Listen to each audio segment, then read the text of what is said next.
Greetings and welcome, everyone. It's All You Can Geek Gamecast, episode 379. I'm one of your hosts, Jim Gast, joined by Mike Siniti. What's up? And Tony Korkanakis. Yo! What's up, guys? Let me get the news open here, jeez. Welcome, listeners. Welcome, viewers, to 379 of the Moviecast. Gamecast. Yeah, we have a lot of news to get into here, so let's just get right into it, actually. Let's talk about the NPD, because that was the oldest news. So that launched last Thursday, I believe, right? And number one selling console for the month of December. I know the order of that. The Nintendo Switch led the month, with the Xbox behind that, with the PS4 in last. The Xbox and PS4, well, obviously the Switch is selling like hotcakes, so that's why that was number one. I think the difference between the PS4 and the Xbox that month was more for the deals that Sony had in November. I think that hurt them in December. So. Oh, yeah, absolutely. Well, and that's a lot of the talk right now. Well, at least it was last week on Reset Air, because there's an insider named Benji, and we don't know what his exact position is, but he is able to see a lot of retail data almost in real time. I think there's like a 1-day delay. And he was like, yep, November, like pricing is everything, this, that, and the other thing. The $199 PS4 is just selling like hotcakes. And then all throughout December, he is like, people need to prepare themselves for a surprise this month, and just like cryptically teasing it. And basically what happened was the Switch wound up outselling all the systems, and then Xbox was in second place. So the speculation is that, if you take November and December and divide it like how it traditionally is, like I think December is usually twice as much as November sales. Yeah. The $199 PS4, which is only that Black Friday weekend, was just so good, it drove people that would have waited to buy it as a gift or for themselves in December to purchase it that weekend instead. So it kind of just shifted the units that should have been allocated probably to November. Yeah, but people had a hard time accepting that. Well, Microsoft left their $189 price for a long time. Yep, they did. Not to mention, I think the Battlefront 2 bundle for the PlayStation did not do as well because obviously, the backlash against that game, and it wasn't priced. Effectively. The Xbox did also have a big game that month with Battlegrounds. I mean, PUBG's been. Oh yeah. Yep. That was also for them too. So, which is still obviously in early access, but selling very well. I mean, let's get to the rest of this chart here. Which, by the way, I got to say that the Switch has now is the fastest selling console in U.S. history. U.S. history, yeah. So excellent for them. We didn't get any numbers for that, but we did get hardware was up a total of. No, I think we did. I think Nintendo released a press release. Let's see. You can keep going with the news. All right. Overall software, we have Call of Duty World War II at number 1. At number 2 is Star Wars Battlefront, which doesn't include digital. Mm-mm. No PC digital. Super Mario Odyssey doesn't include any digital. That was number 3. NBA 2K18 was number 4. This is the regulars, except for Mario Kart 8 doesn't include digital. Number 5. Madden at number 6. PUBG at 7, which doesn't include PC digital sales. Obviously, it has to include Microsoft digital, the Xbox digital sales. Assassin's Creed Origins at 8. Breath of the Wild at 9, no digital. And Garbage Game at number 10.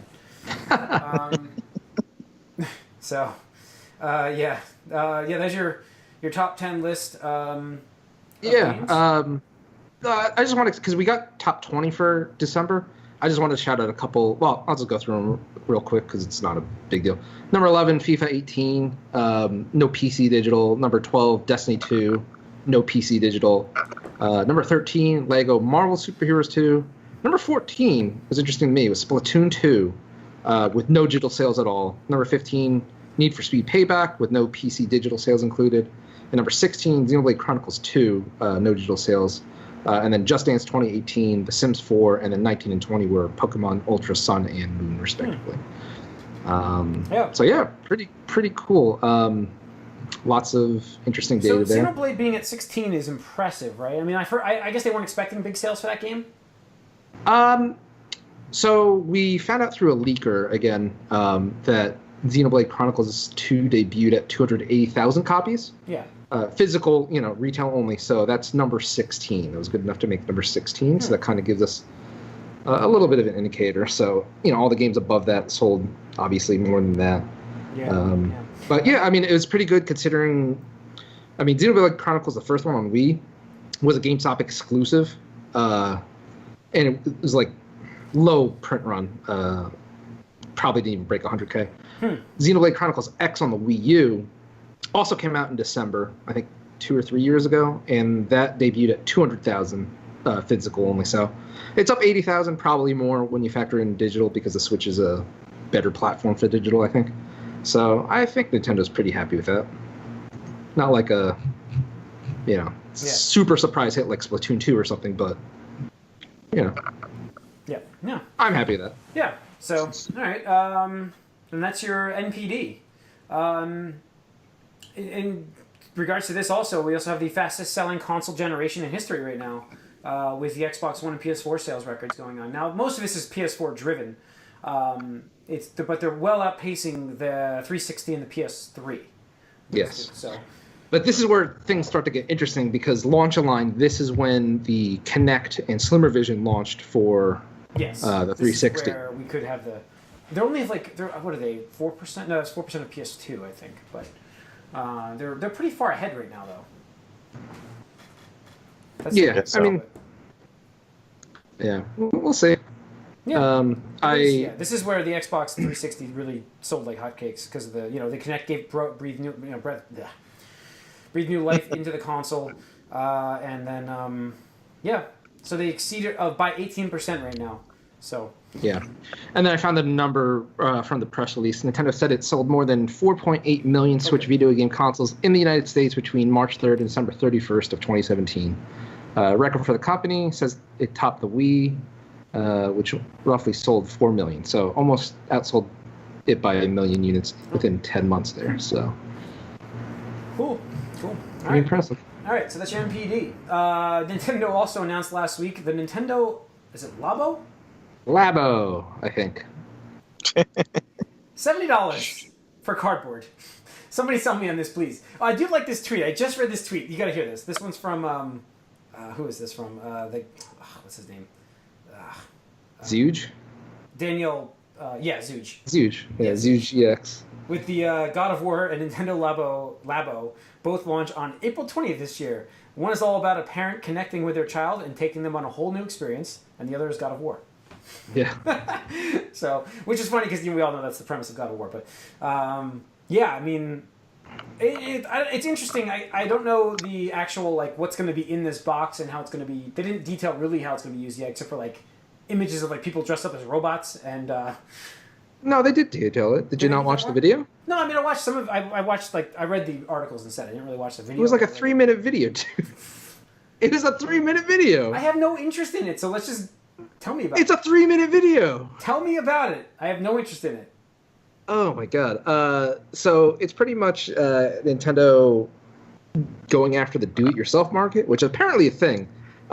Because I found out afterwards, like people are like, yeah, my kid has this for their iPad, like something similar to this, like for their iPad and stuff, and it's like, oh, this thing is really taking off. But basically, what it is so for $70, what you get is a game cartridge that has the software on it, obviously, and you're getting special packs of cardboard, stickers, string, and other stuff. And the cardboard sections have pre-cut things so you can just pop them out and stuff. But basically you form crafts and you connect the Switch and or the Joy-Cons in different ways to get it to do things. Like I think the first example they used was you make a paper or cardboard piano and you slot the Joy-Cons into the piano device. And then as you push the keys and stuff, the Switch, which rests on top of it, has a section where you just put it, will play the sound kind of like a soft, showing just 2 Joy-Cons? Because I heard that it can get kind of expensive with certain things, like multiple Joy-Cons and multiple parts. Well, I mean, as far as we know, through the video and what they released afterwards, it just is using 2 Joy-Cons. Okay. No, I heard the robot thing had multiple Joy-Cons. No, 2. Okay. That's what I heard wrong. Right. All right. So, right, which is why you just would watch the 3-minute video. No, I don't care care about this thing. Like, you don't have to care about it. It's a 3-minute video. I would never watch that either. Yeah. I'm not gonna spend 3 minutes. I mean, all this other garbage you guys watch. I mean, it's just it's a trailer. I know. It's something I will never buy. So why? I'm not saying you should buy it, but I'm saying, like, I don't know, like, how many games and movie trailers that you never intend to watch do you actually wind up watching? I don't watch through most game trailers or movie trailers, actually. No. Really? So what happens when you go to the movie theater and there's a trailer on? Well, you're forced. You're a captive audience there. You're forced. You are forced. So if Nintendo put it in the front of every game, you'd watch it then. What? It's not the same. It's a preview then. Oh, it's a okay. You're talking to Mike. Yeah. I don't know. I mean, whatever. But anyway, it's interesting.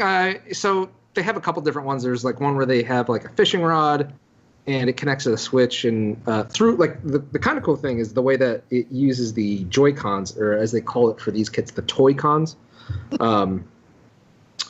It interacts in an interesting way. So for like that piano thing, what happens is when you're building it, the pieces that when you push the key down will pull back the flap that's hidden inside the piano, and there's like a special reflective tape on the inside, and what happens is the Joy-Con with the infrared on the bottom will actually read that sticker because it has a special reflective material on it, and that's what triggers the sound for the Switch to play, which was just pretty interesting. We'll see how it works out.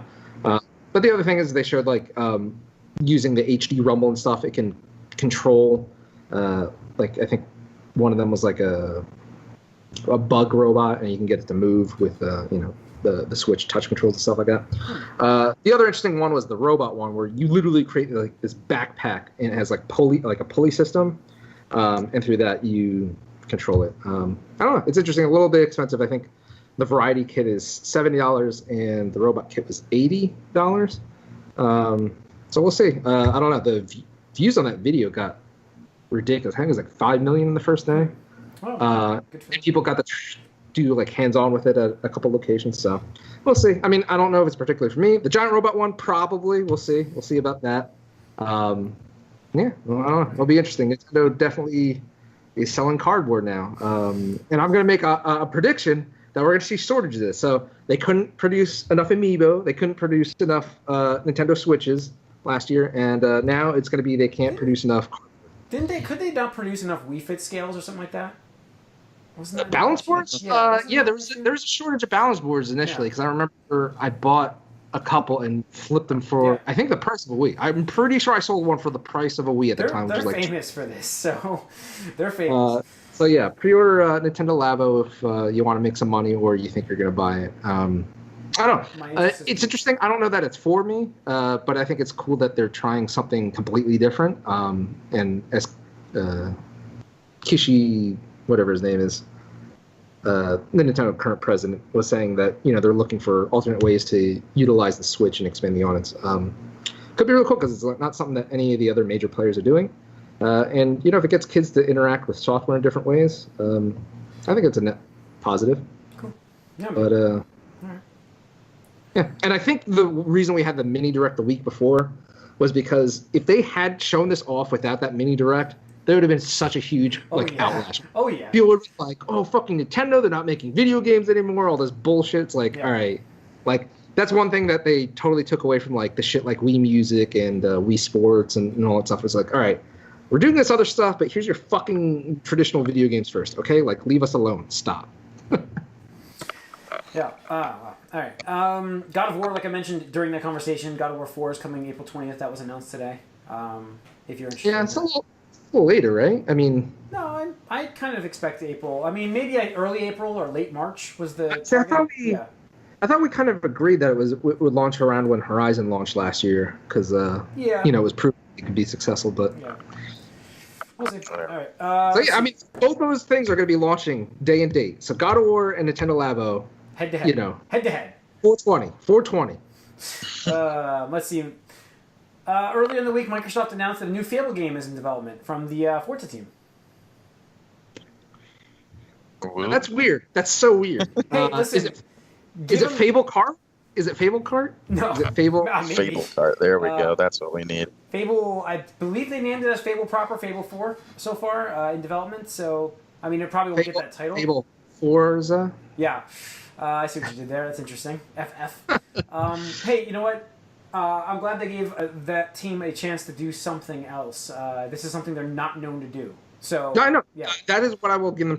If this comes to fruition, not gets canceled or not something. holding my breath, but I will give kudos to Microsoft because they're notorious for just running their teams dry. Like, hey, you're the Gears of War team, you're the Halo team, you're the Forza team, you're the Fable team. Like, get fucked. Hope you don't want to work anything for the next decade because. So I do like the fact. Yeah, I do like the fact that they did that. We'll see if it actually comes out. We'll see what they announce more at E3 for it. Yeah, the biggest news from today for Microsoft is the fact that they announced the Game Pass, which if you don't know what this is a monthly subscription for $9.99 that gets you access to their catalog of games. You can basically when you purchase, when you get the Game Pass, you can log in, download any of the games you want.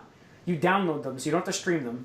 That's the key there. You download and install them on your system like you own the game, and it's like DRM'd games. So when you stop your subscription, unusable game at that point. Like if you don't have the disc anymore.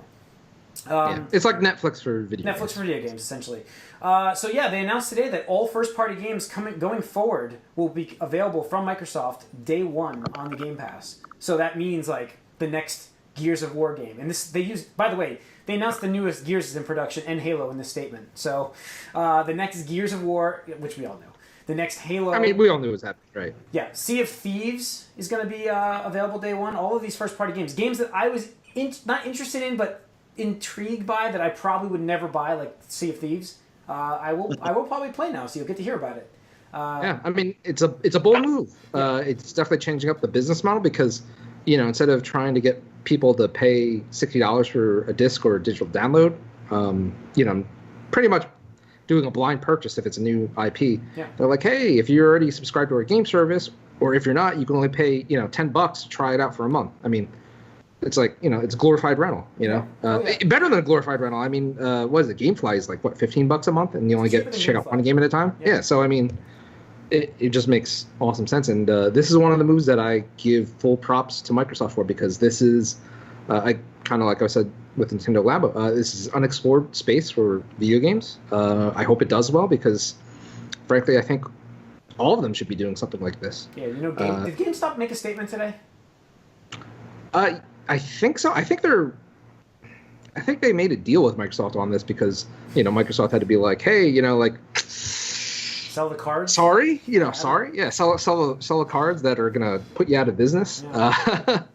I don't know what to say to that, but I mean, the cool thing about very pro-consumer, which is opposite. No, it's totally pro. With the Xbox. Right, exactly. Yeah. Right, and that's the thing is if you go back before the Xbox One was officially even the Xbox One with what was his name, Adam Ortha or Adam? What's the guy that leaked that? Why would you live in Kansas or some bullshit? Yeah. With the DRM policy and all that stuff, and where they are today. Yeah, why you don't live there? Yeah. Huge difference. So maybe that is the Phil Harrison. Phil Spencer.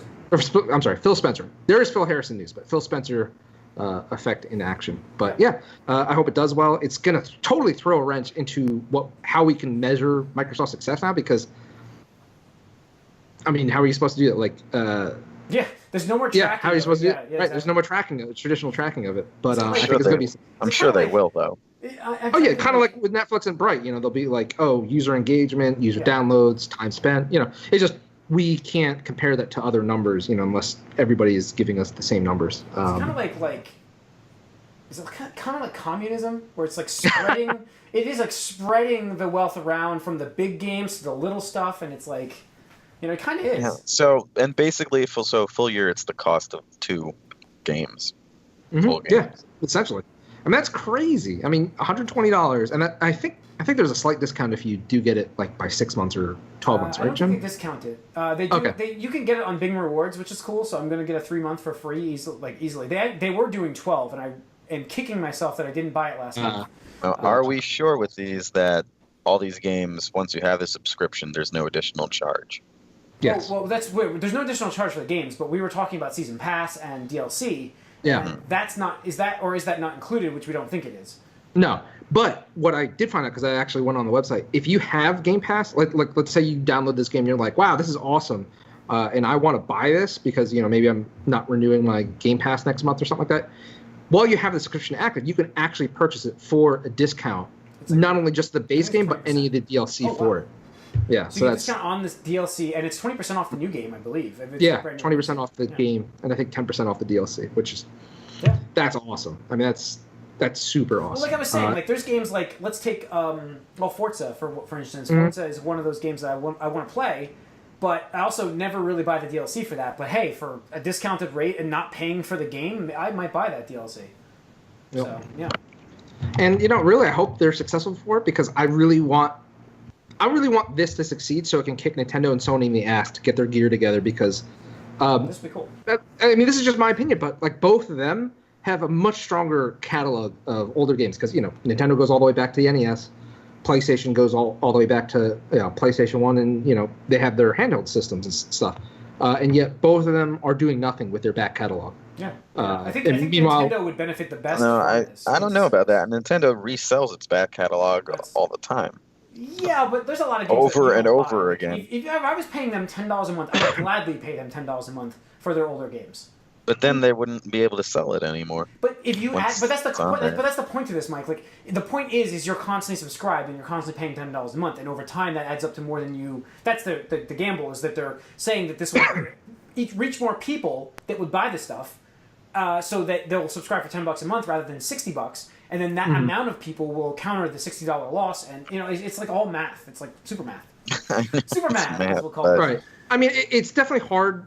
And to your point, I agree. Like, it's definitely hard to gauge that because we have people who were buying the NES Classics that first year for an inflated price of what $250, $300. Yeah. SNES Classic, we saw that a bit in the very beginning, but it's tapered off as supply has gone up because I've seen it in 3 locations now, actually in person. So the unicorn is real. The unicorn lives. But I think for the most part, those things are for collectors, the uber collectors who will pretty much buy anything. I fall in that category. People who are lapsed gamers that are just like, man, I remember having an NES when I was a kid, and they're making that again. Like that's cool. I'll buy that. Same thing with the SNES and Classic. But the people that could benefit from this are like the hot new like Switch owners because they just want games to play, and we see that literally anything comes out in that system, and it's just like, yeah, this is the best selling version from indies to multi-platform games. I mean, just kind of like nothing stopping them. So I think it'd be cool. Yeah, I agree. So we'll see. We'll see more about it. Yeah. I said I'm going to subscribe. Especially, I'm super bitter about Sony. And I'm pretty sure I even said this before, like the current generation started, how all the stuff I had bought on my PS3, digital download-wise, because I bought a lot of PS1 classics, and I think a couple of PS2 classics, they didn't transfer over to PS4 because straight up they don't support PS1 classic downloads on PlayStation 4. And I think even the PS2 downloads are like technically remastered. Yeah. So you got to fully rebuy them. So I'm just like, what the fuck? Like that's shitty. Yeah. Whereas Microsoft's just like, there you go. Here's Xbox 360 backwards compatible. And here's original Xbox backwards compatibility.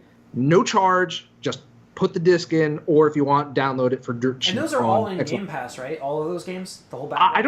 I don't know if. No, it's original Xbox. I saw Ninja Gaiden Black on there. Yeah, it is. It is actually because I was thinking. I was on a trial for it. I almost downloaded that because they did a 4K remaster of that game actually. Yep. So cool. Props to them. All right, let's get into what we've been up to then. I have not played anything, so I'll just say that right now. I've been so busy. But Mike, have you played anything? I played some more Battlefront. I played some Rocket League again, and I also. Wow. Yeah, no, Rocket League is never going to go away. And I also went back and played some Injustice 2 just to see what Enchantress was like because she's been out for a little bit. She's all right. But yeah, I'm waiting for the Turtles. I think most signs point to them coming out mid-February because of the way usually they do it once a month. And it's normally like the second Tuesday in the month or some bullshit. Someone figured it out on YouTube down to a science. They're like, it's almost positive, like February 13th or something like that. I'm like, all right, cool. So that's coming soon. I'm looking forward to that. But yeah, still Battlefront. It just does grab you with the progression. I'm glad that they still have the pay to win off. I hope they keep it off, but if not, it doesn't matter so much because I'm getting there already. Ooh, yeah. Hold on. But then the netcode has some huge issues actually, and I actually turned off the game and didn't play it because it said, "Oh, we can't find your inventory." So basically, everything you do doesn't count towards anything, and when that happens, it's like, "Fuck that shit! I'm not playing this." Yeah. Because I need to earn this shit.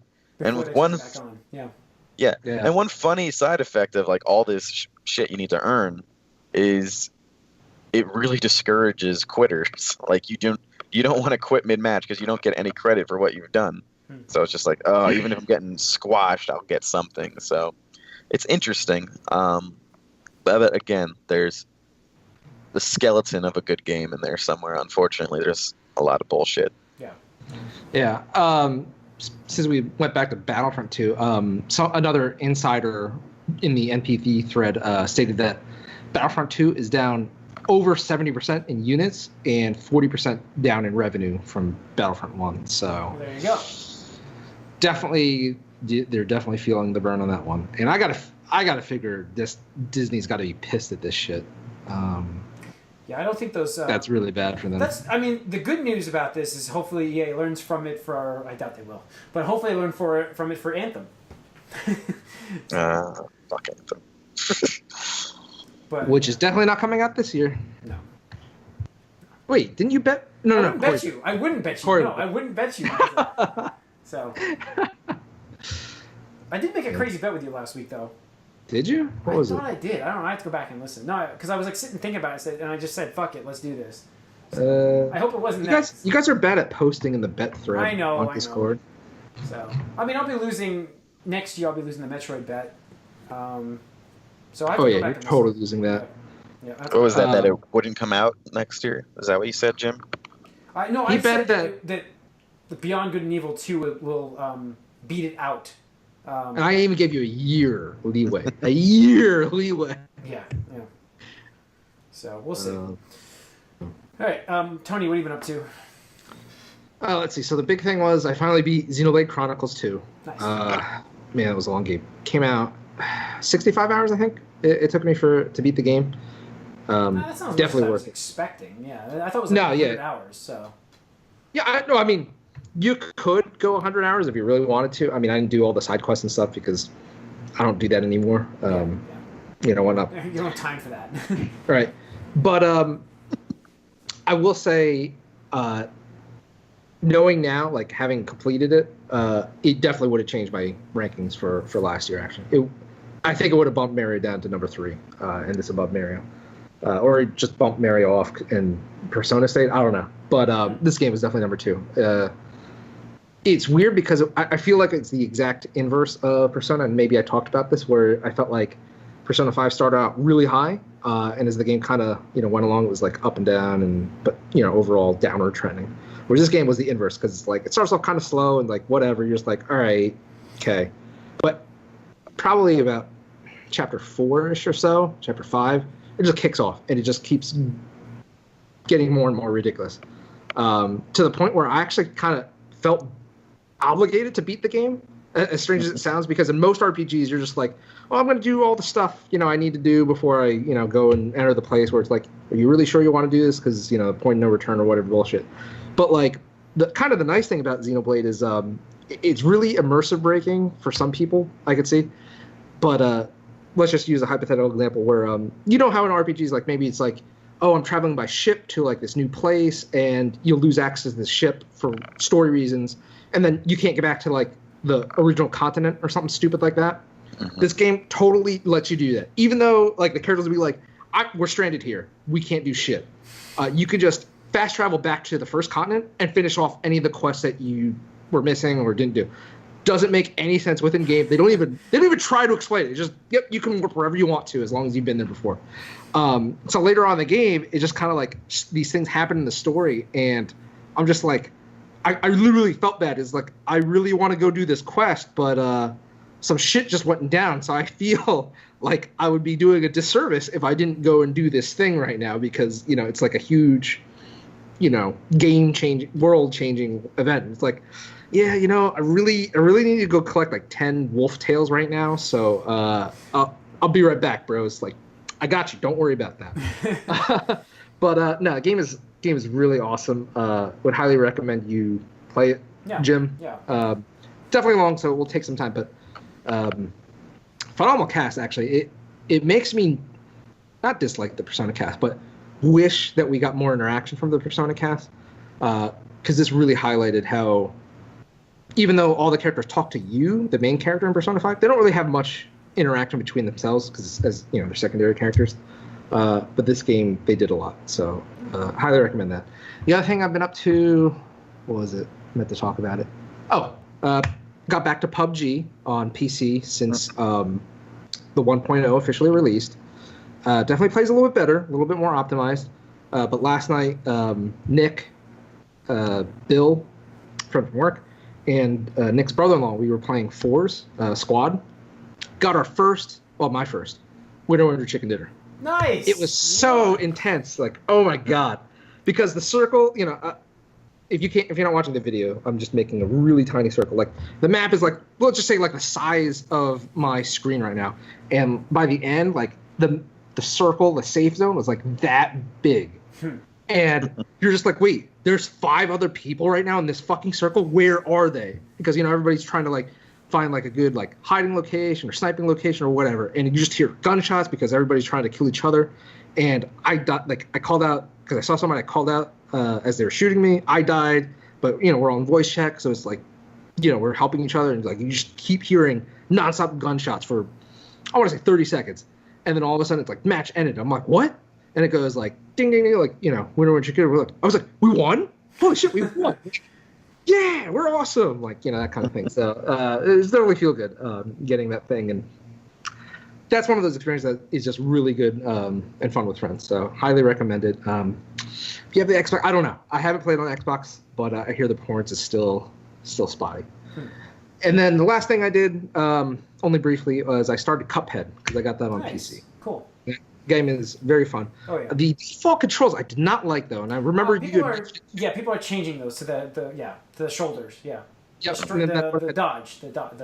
Yeah. Yep, that's what I had to do because I was like, I do not like having to leave my shoot and jump button to do the dodge and the super and stuff like that. But lovely game, awesome art, awesome music, fun to play. I mean, props to those guys, and I think they said it sold over 2 million copies now, which is ridiculous for that type of game. So kudos to them. They deserve all the success. And if you haven't already, play it. Yeah, cool.